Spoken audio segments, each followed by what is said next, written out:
дар шакли аслиаш инҷу мебошад ва он дар лаҳҷаи маҳаллӣ дар намуди инҷу истеъмол карда мешавад. Яъне инҷу як шакли заминдорӣ ба ҳисоб меравад ки дар асрҳои миёна, яъне аз давраҳои ҳуҷуми муғулҳо ин калимаро мавриди истифода қарор доданд ва замони пеш аз муғулҳо бошад мафҳуми инҷу, яъне инҷу ки шакли заминдорӣ гуфтем, ба забони форсии тоҷикӣ мулкҳои хоссаи феодалон, шоҳон ба ҳисоб мерафт ва барои хизматҳои шоёнашон барои баъзе ашхосон аз тарафи шоҳон ин намуди замин ҳамчун тӯҳфа дода мешуд.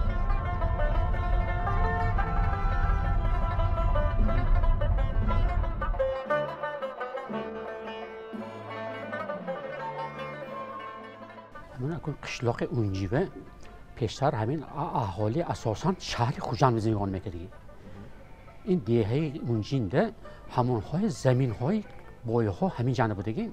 баъзан ҳамон уламоҳо, баъзан ҳамон бойҳо куҷо мерекун ман унҷива мерам, унҷава рафта мебиём гуфта унҷа сони унҷӣ шудагӣ гуфта ҳамин хел ривоятҳо ҳаст. маънои инҷорам дорад?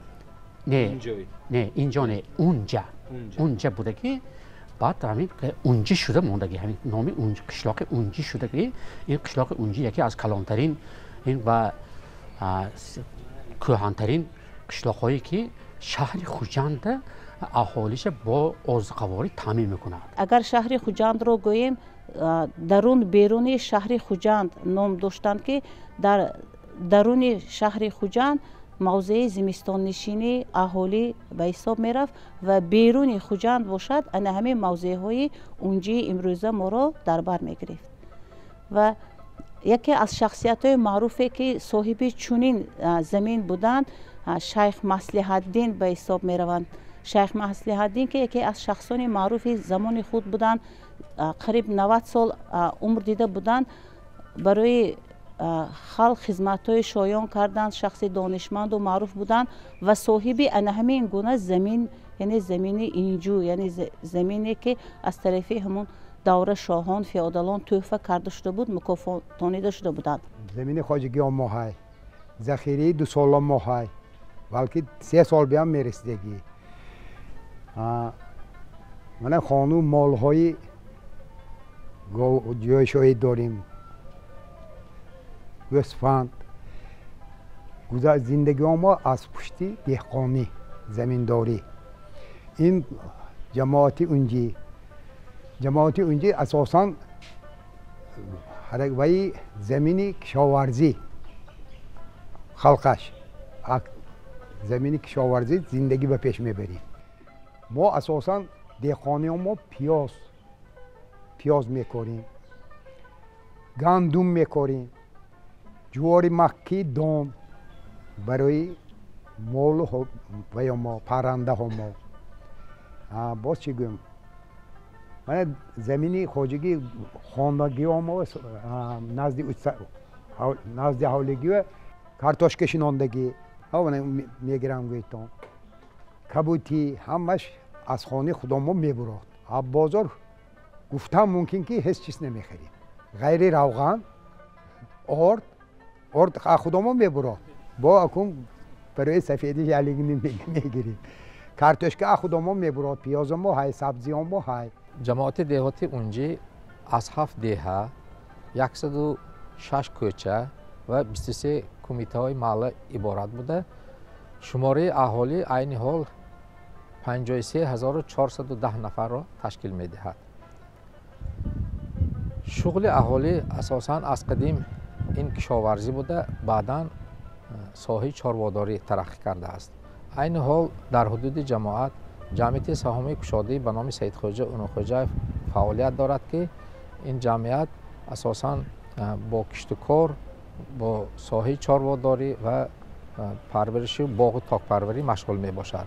сокинони ҷамоати деҳоти унҷӣ низ хеле ки дар боло қайд кардем, шуғли кишоварзӣ дошта дар заминҳои назди ҳавлигӣ ва заминҳои президентие ки бо фармони асосгузори сулҳу ваҳдати миллӣ, пешвои муаззами миллат президенти ҷумҳурии тоҷикистон муҳтарам эмомалӣ раҳмон солҳои 1995 ва 97 ба сокинон ҳамчун замини хоҷагии ёрирасони шахсӣ тақсим карда шудааст. кишти тамоми зироатҳои хоҷагии қишлоқро ба роҳ монда, бо ин васила пешбурди зиндагии худро ба пеш бурда истодаанд.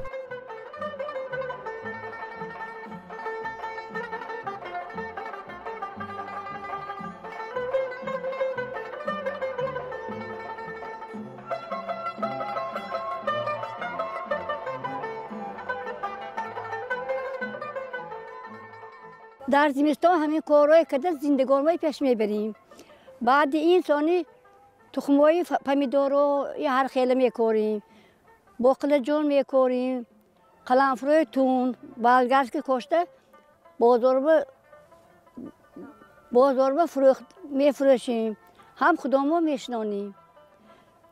در فصل بهار بادرینگ میکنیم، پمیدور، باقلا جون میشنانیم. برای زندگی پیش رفتن. участке نزد حوالیگاه ما 13 ساتیق، زمینی ویا ما 30 ساتیق. در کدام فصل سال نباشد که ما اگراد میکنیم. 3 بار 4 بار اگراد کرده میفروشیم، زندگی ما پشتی همین پیش میبریم.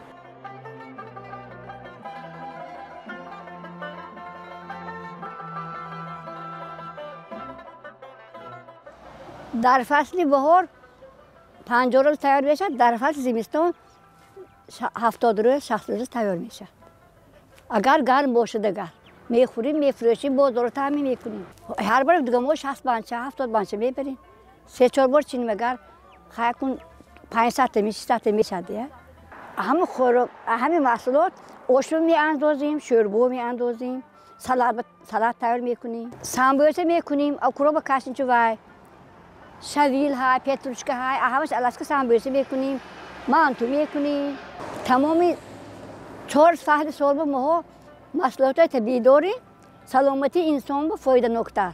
هم خودمون میفروشیم، هم بازار رو تامین میکنیم. کشتی بهاری اساساً کشتی بروقتی بهاری سر شد، از جمله کشتی کارتوشکا و زیر پلیانکا باشد، کشتی سبزی را به راه مانده، از جمله کشتی پیاز نیز به راه مانده شده ایستاده است. اصلا قشلاق اونجی شغل اهالی استقامت کنندگانش این همین چاره‌داری، سبزوارکاری، باغداری همین می باشد. زندگی چه در ده؟ زندگی اساساً از حساب همین وای کسی که چقدر که مهنت میکند همون قدر از زندگیش سطحش از نقصر میشود، چون که مهنت میکنید میگیرید.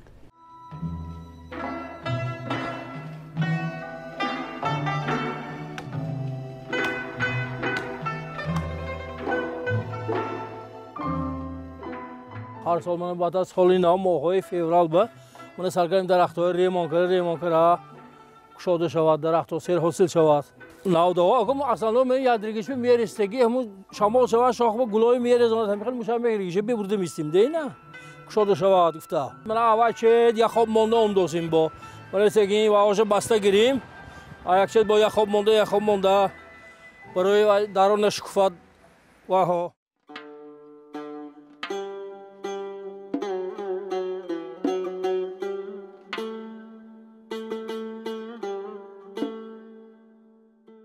در جماعت اونجی یکی از جایهای تاریخی این مزار پیری آهن میگویند. از روی روایت‌های خلق در همین قبر آن شیخ مصلح‌الدین یعنی که تقایشان در همین جا خاک شدند. بنابر همین هم بسیار خلق ولایت تمام همینجا برای زیارت همچون برای پیشروی کارشان آمدی کارشان برای کارشان اساساً راننده ها که پیر آهن میگویند همینجا آمده زیارت کرده دعا میگیرند.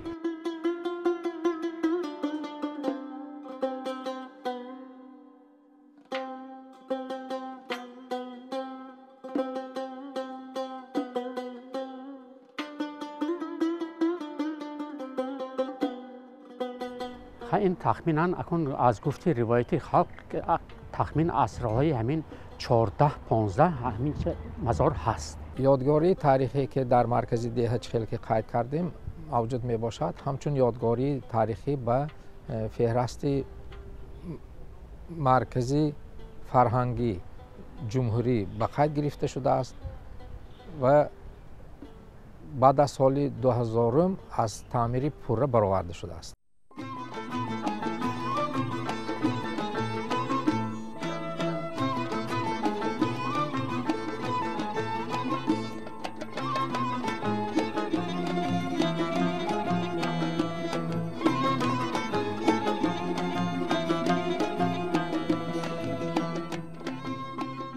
این کسب من همین دوری مایدگیم امودنم آمیختگی من آوازی 63 برومدیم تا همین دم همین سینی 7 سالگی میدوزیم من همین پشتی کسبم میفخرم کلنم چوت کلین دو دختر همشون با همین کسب ما آمیختگی هایم دوام داده استادیم و پرزیدنت ما رحمت که هنرهای با وایش بلند کردن مرتبه شه ما با یونمو اوچین کوی گفته این هایو داده همشون من کلنو خانشین فرزندشون یونشون گفته رومول دخته خیلی برای زندگیشون برای پیشکاشون صرف میکنن.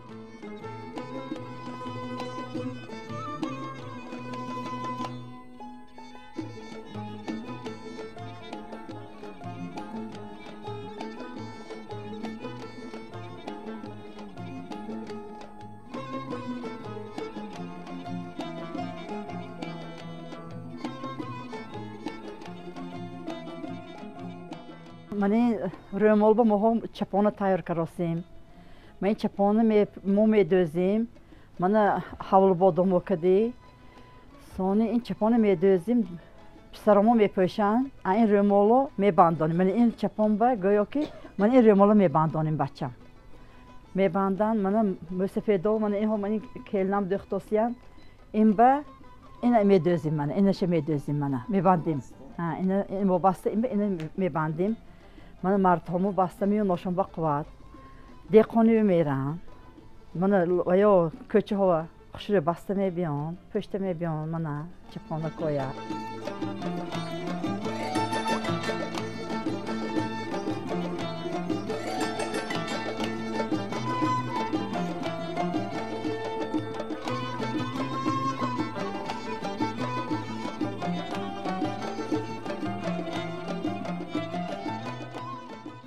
زنای دیه بکرنی من روزی بهار به دیه کنی مایم های ما باید دیه کنی من این کسب مایم همشه سایقل داد استادیم یکون زنای دیه بکری به خود نمیگیرن همشون سیر حرکت الهی برکت یا من کیل نوی همسایه هایم همشون کسبشون های همشون همین هنرهای یاد گرفتگی من کسبشون دوام داد استادیم من این رومال برای داموتو پگروز به بسته میبرم. یکونده جوراشون اومده اول میگیرن. امیانی داموت اینا کشوده میگیرن. ایکده.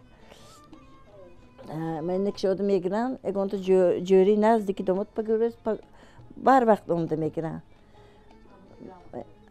نبت من گیرم. من اینش من این برای و داموتی خودشون به پدر که داموت به پدر که میکنیم. اینمی توی و مارکو میبندن. اینم برای و دوموتوی نو دوموت شمانده منه. توفه من این است باشد مارتوی کلون سولبه برای اکو هایکو مبنده لازم میشه. برای همین به من دختی میتیم. من نه هر دیگیتو توی به توفه میکنیم. رقص میکنن که توی به میانه همشون وقتی میبندیم. نه نبریزی انمی های من میاکو وظیفه مده بچه من ایناش جوری دومود با هم کورساشون و به نوروزی میکنم من هم کورسا هم سینفا ایناش و پدر که توفه میکنیم من می نموده کنم یک هفت خیلی نمودی رومال های هم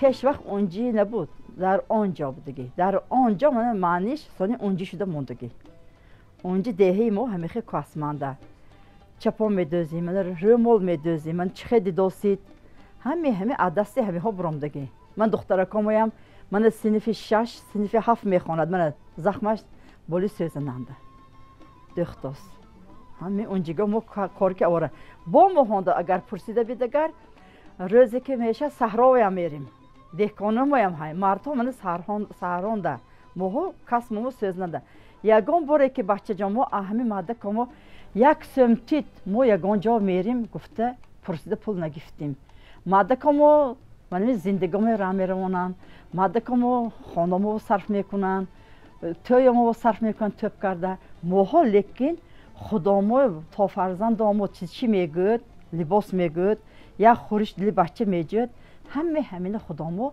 زنها تشکیل کرده اکستان میتیم جور یا زیقش چازنده هم میبریم ماها با این خلقا ماهایی که اونجگه ها منه همون میشینیم منیم دخته شدیم یک روز یا سمبوسگی رو میخوریم خودنو میم گوییم یا ششلیک میخوریم زیق نمیشیم با یک تشکیل میکنیم که یک آشی پلاو مایلش میخوریم سالی با یک تشکیل زیق شدیم اکن یک بار یگانجا رفته بهار به چغزه بیم گفته سایل گشت بیا میریم وقتای لالا بیم همونجا میریم میبیم وقتا ما چاق میبیاییم و همین با هم زخمای نزدیم با زخم ما دیگر چغز دیگه ما گفته این یک زخم زنیم با خرسند میشیم بچه جان طبعا ما دیدیم هر خانه‌ای که بانوان هستن هنر دارن مثلا کم نفران یافت میشن که مثلا هنری دستی نداشته باشن چی مرد چی زن البته در ما هنرمندانی نیست هستند هم خب مردها زندند مردها صاحب مردها استاگی یا اینکه دورتگری دیگر کارهایی من کندکاری ساختن امارات ها و هستند در مردها کار میکنند زنها هم هستند و اینها فقط اساساً کارهای خانگی دوزندگی اساساً زن همیشه هنرمندان هستند برای پیش بردن سطح زندگی خودشان هم حصه گذاری کرده می‌بینند 23 سال میشد که من هنرهای جامه دوزی مشغول از خوردی چوک میدوزیم از بس که مادرم خوشدامنم همین هنر که مشغولم مویم همین هنرهای همه ما پیش برده ایستادیم بعد از این جمعه میدوزیم هر نمودش های جمعه های با بعد از باینده با وایهای ملی هنرهایی که ملی یعنی من این یوربه دوزی پاپوری دوزی های سوزنی دوزی چیملیق میدوزیم برای که عروسک وای میکنیم بازر با شدگی که برای دیوان میپوشن پستیلا وای های میکنیم من هر چی که هست خودمون میدوزیم تیار میکنیم این چپانا نمودش هر خیل از این من این نمودش باشد اینها صفتش بلندتر اینها نرخوشم بلند اینها تو 1000 سومون می استاد این من اینشم همین خیل انا ببینید که اکو هنر همین چیز من امی فهمیدم که هنره خودم ذوق همه به این چیز شوق نباشد نمیشد به نظرم این شوق مونده از توی دل حرکت میکنیم میدوزیم ببینید که مرد همو با چپان خودمو ترکه میپوشونیم انا دخترای کلیم به شوهر بمیتیم چکنی عروسی تیار میکنیم ما همین چیزی کورپی بولیش انا و گوهره انجامش تیار میکنیم لباس خودمو میدوزیم بافندگی هم این چیزا کردگی من اگه کاری که به اویم نکردگی نباشم دیخانی هم که پدرم دیخان شوهرم که دیخان هستند دیخانی هم کردگی دیخانی همین که زیگویم شما شالی هم گرونج هم کاشتگی وای بیام رفتگی پیاز و بیخی هم میکنیم وای هم کردگی او فهمدول پرنک به میکردیم وای چیز هم کردگی همه کار عموما همه اویله که همه همین چیز ما حرکت میکنیم من خودم صاحب 8 فرزند 6 دختر و 2 پسر 8 دختر باشد همین دختر بچه و همین چیز در کار ضرور یک کس به محتاج نمیشد یک چیز هم تو دلش جویت خودش میکند و صابی هر چی خواهد دلانگیشه کده میگیرد یک کس به یو این کدنم در کار دلش مثل میکشد کده نمیتوند یا مثال همین خیلر من همه اپشتی هنر ما میفخریم.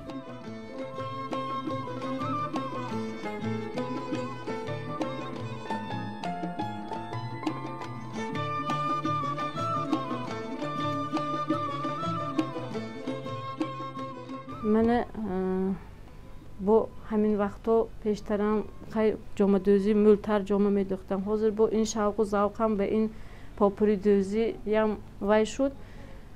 یک از بین رفته بود این چیزها. من با واسطه محترم جناب عالی این با من رشد یافته افزایش کرد. از خوردی من پاپوری دوزی هم میدیدم. مایده بودم که کودکچی خیلی چند ساله بودم که یک تا کتم همیخه و همسایم همیخه میدوختم.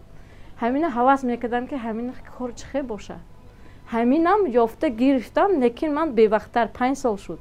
این چیزه استادم لیکن من همین پولات و نظیر خان همینا دستگیری کردن که من همین میتونست داشتم بگم میتونی چه نمیتونی. دخترای من کلام بود. من 5 سال شد که من همین هنر یاد گرفتم. من خودشون میگن من حاضرم وای میکنم که شما وای شده برفتید پیش برفتید. صبح که من این چیز مننده اصلش اینکه ایننده کشیدن و من اوج رسم کشی و همیشه چیز من خیالم یگان چیزی نو ایجاد کرده کشیده تیار کرده استم همیشه خیالم یگان چیزی ذوق هم میبود که همین چیز من خودم به یک چیز کم بودی در کن عموما نقص همین از اینکه خوش دامنم هم که هنرمند بودم منم دستگیری کردم.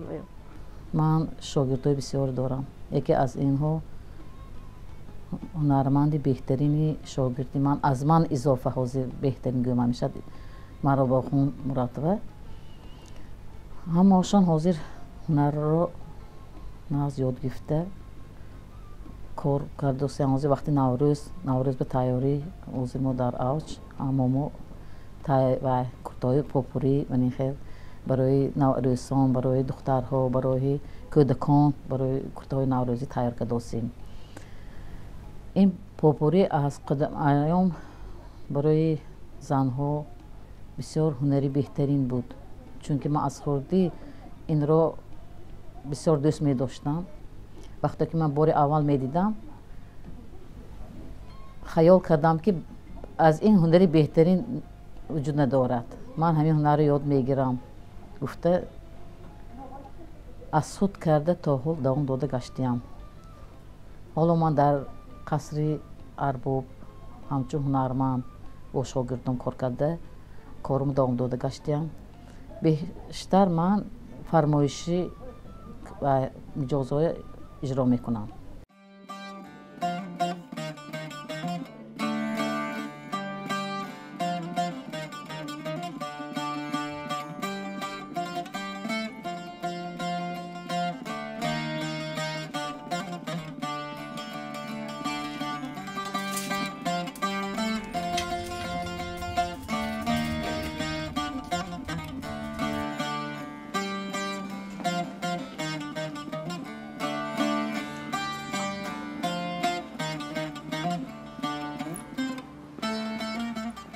من سمبوسی خانگی پختیستاده محصولاتش از کبوتی ها کدو عبارت می باشد.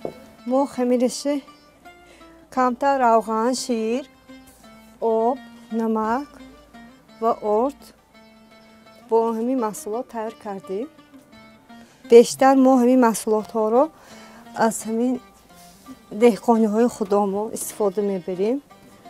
ما گندخانه هم داریم. در آنجا کبوتی چند نمود کبوتی هست. کشنیچ اکراب، سیرپیاز، شاویل، سیندره پتروشکی هم هست. همین محصولات های همین سمبوسه همون تیار کرده شده است. همین محصولات ها استفاده میبریم.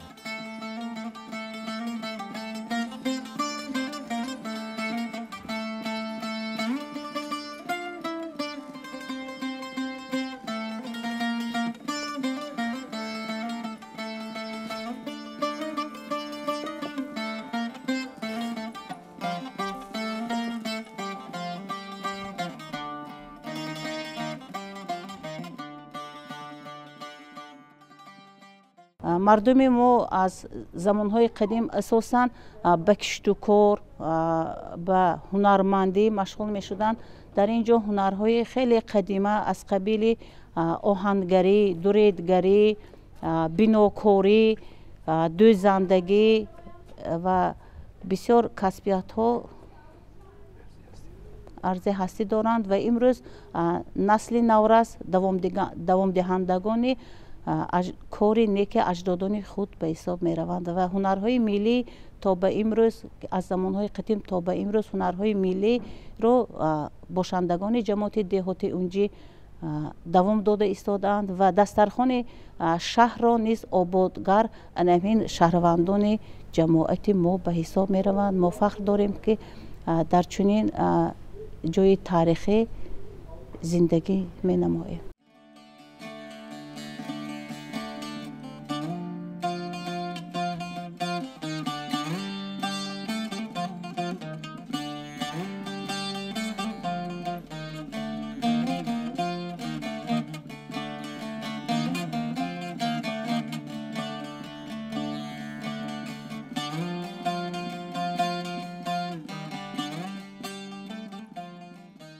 من با آمدی بهار ما سال وای کارما بسیارتر میشد.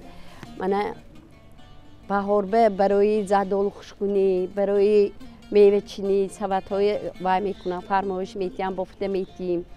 من این زیاده از 10 نمود سبدهای آرایشی هم تو سبدهای نامبرداری میبافم که به طلبات میزاجان خیلی که طلبات و میزاجان طلب کنه همه خیلی بافته و میکنم میتیم. بعضی میزاجان میگن که من به همه خیلی سبدهای بافته آرایشی بافته تید من خیلی و کنید پنتک زنید من جنده نموتاشه پنتک زنید یا لک زنید که و کند طلباتی حاضره و جوابگو شود میگن همه خیلی فرمایش به نگاه کرده من سبد بافته به میزاجان پیشکش می نمایم حاضر باشد من شاگردی کوچکترینی من حاضر من با همراهی من کار کرده ایستاده است. در آینده می خواهد که همین کسمی من ادامه دهد. حاضر من این سویتی بافتستگی ما سویتی و میگوییم برای میوه گیری تیار میشد. حاضر همین به طلبات سالی زیادتر می باشد.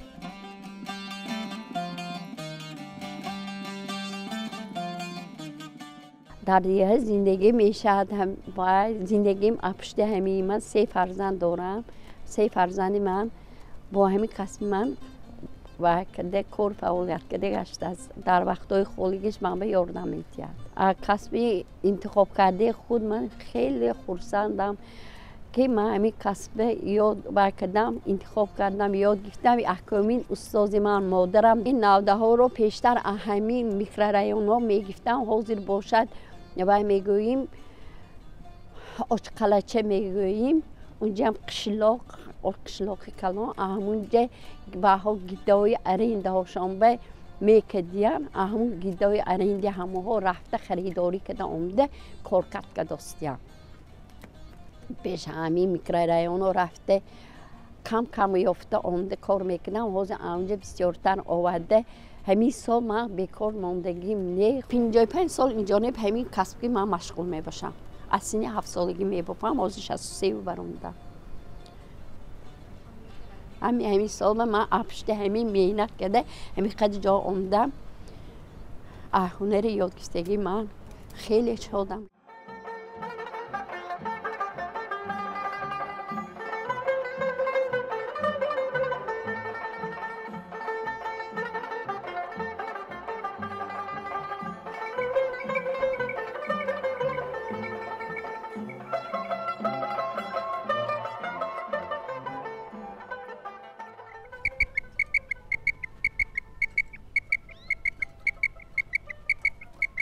این صدایی که می نوازیدین چی است مثلا؟ این صدایی که بیدان ها برای کار بدن و خاموش شدن الهام میبرد همین. چون جایی که بیدانی مادنی این کار میفرماند. بیدانی اینها همش در نرده چوی جمع گوییم همین خیلی. مادنی که همین آواز میبرد و برای کار بدن آدم. برای فعال شدنش خواندنش. شما این مخصوص نه مخصوص سازنده استادش. استادش هست. استاد اولیمپیوی هاشمی اولیمپیوی بودن. نوازشش چه یاد گرفته شما؟ پدرم خدا رحمتی سال 91 احمد سرکار نامدار بودن همونا گذاشتن. بعد از بیام ما حکم هنرهایی که به سال 91 گذاشتن بعد از ما و خدمت که میگشتم یاردم که میگشتم کاره همراهی گفتگی من بعد از ما هم دوام لازم بعد پدرم الهام شما به فکرم خوانده است یک بارگه تکرار کنید.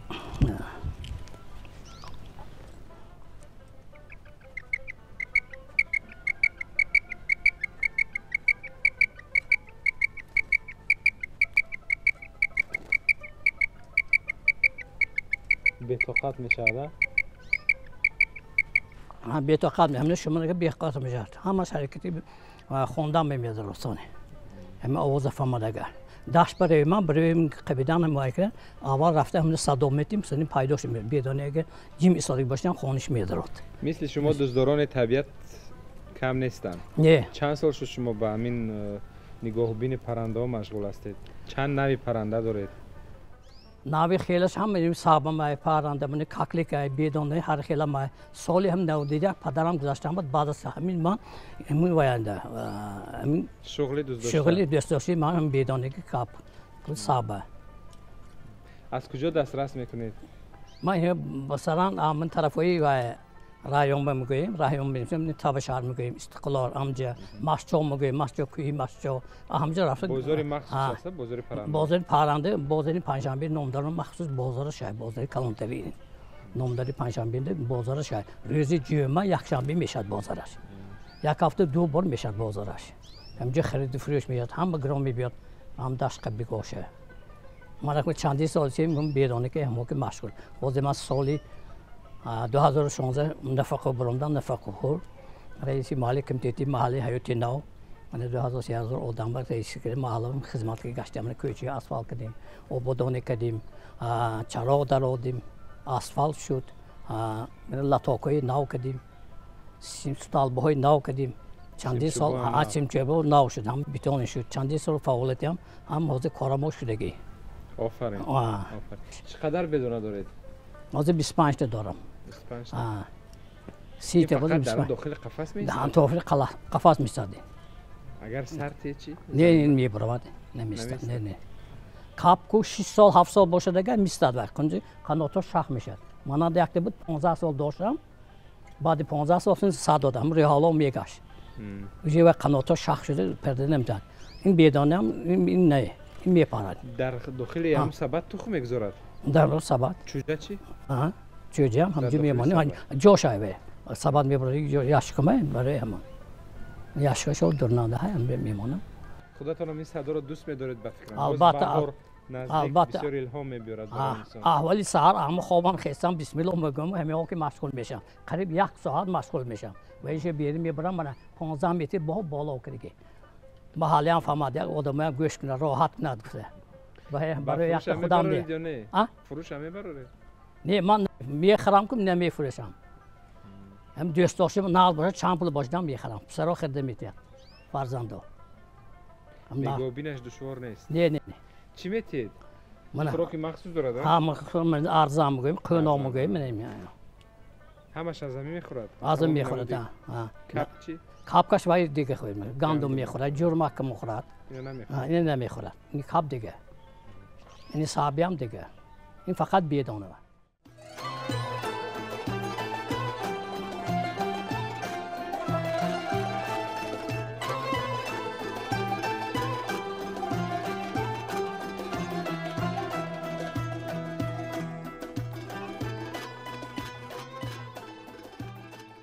وقتی که من بهاری زیبا به دیار ما قدم می نهاید البته تمامی زنها تمامی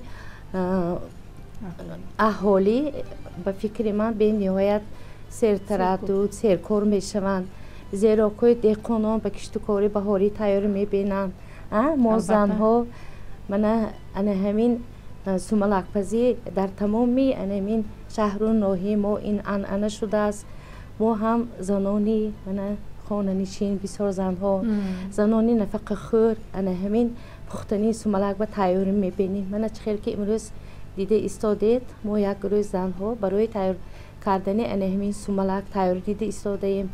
البته من برای پختن سوملک ما اول پیش از همه همین گندم رو زیبا میشوییم، بعد از آن را تازه کرده به طبقچه های علاهیده گذاشته به آن آب میپاشیم. وقتی که آن نیش زده میبراید ما به سوملک پزی البته تیاری میبینیم.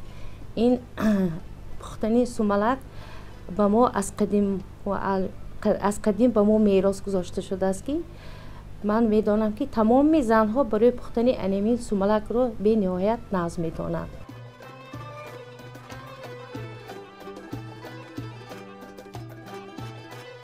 ما میدانیم که هر سال در اول سال برای کشتکار بسیارتر حاصل دادن ما اول سوملک رو برای سوملک کردن اول گندم رو میسبزانیم. برای سبزاندن گندم اول ما منمیخیل زنها نشسته گندم رو تازه میکنیم، بعد اون رو برای سبزاندن و مخصوص یشکو میگذاریم و اون رو برای گرم کرده بعد یک هفته میچوشیم. آب چوشته میمونیم. گندم میسبزد. وقتی که میسبزد اون رو ما بریده میگیریم. بعد بریده گرفته اون رو برده ما اون رو میگذرانیم، میکوبیم. پیشتر ما اون رو میکوفتیم حاضر باشد، در زمانی حاضر باشد مخصوص تکنیکو ترقی کردگی ما اون رو ریزه مایده میکنیم. بعد از اون رو باز شسته و جدا میکنیم، میشوییم و شیره گندم رو جدا میکنیم. 3 بار 4 بار شسته شیره اون رو ما جدا میکنیم. بعد از اون دیگ با اول ما از قدیم آیا میدونیم که دیگ با روغن مولده ایستاده، درونی اون به آچه های ما چالپق میپختن. چالپق پخته ایستاده، اون زنهایی که گردی همون دیگ با میستن از همون چالپق میخورن. بعد اون ما سونی وایرو انداخته میجوشونیم. پرزیدنت ما امسال پیامشون و به نهایت ما زنهای بالا برداشته سخنهای به نهایت از این موقع به نهایت روح بلند شدیم و ما هم همین پیامی همین سال رو گوش کرده دعا میکنیم همه ما نشستگان که حاصل فراوان شود و سیروی پوری شود. البته هر یک زن با خواهشی انمین نبیره و ابیره و خویشاوندانش میخواهد که در خاندانش سوملک تیار کند. البته برای سوملک تیار کردن این به نهایت من زنهای کلان سالان رو ما دعوت میکنیم برای اون که سوملک ما از همه زیبا شیرش بلند باشد و در یک وقت کودکان بیره های ما از این پختنی سوملک هم خرسند میشن از انانه هایی که گذشتگانی ما کردن. این البته از نسل به نسل میگذرد و آنها هم آگاه میشوند که از طرز پختنی انهمی سوملک به نهایت آگاه میشوند. البته ما زنانی جماعتی دهاتی اونجی به نهایت خرسند هستیم، زیرا که ما در همین دولتی بیش آثاری تاجیکستان زندگانی میکنیم. برای هر یکی ما همین شرایط ها مهیا است.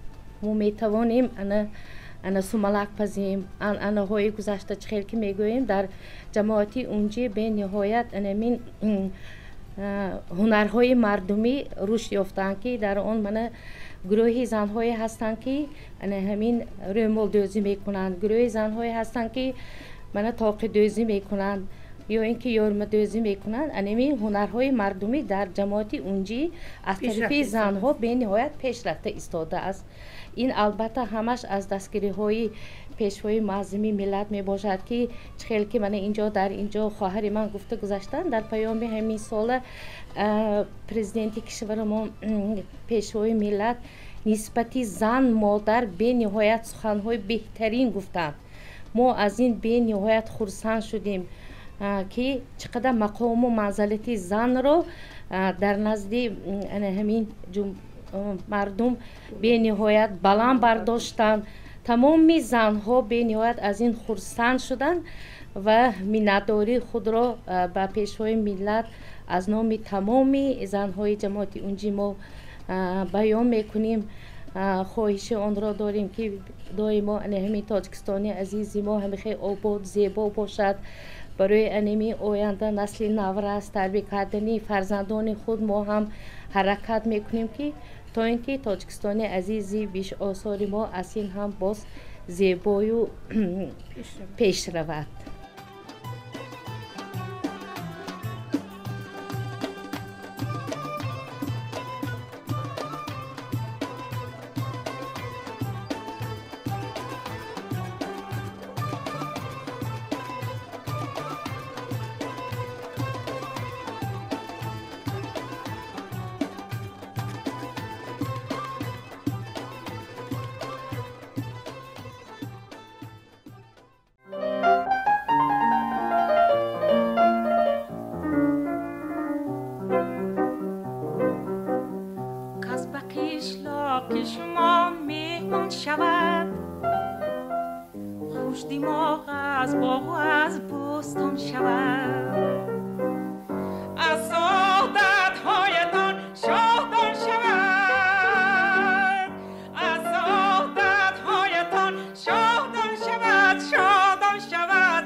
اینقدر زیباست قشلاق شما سقلی دل هاست قشلاق شما.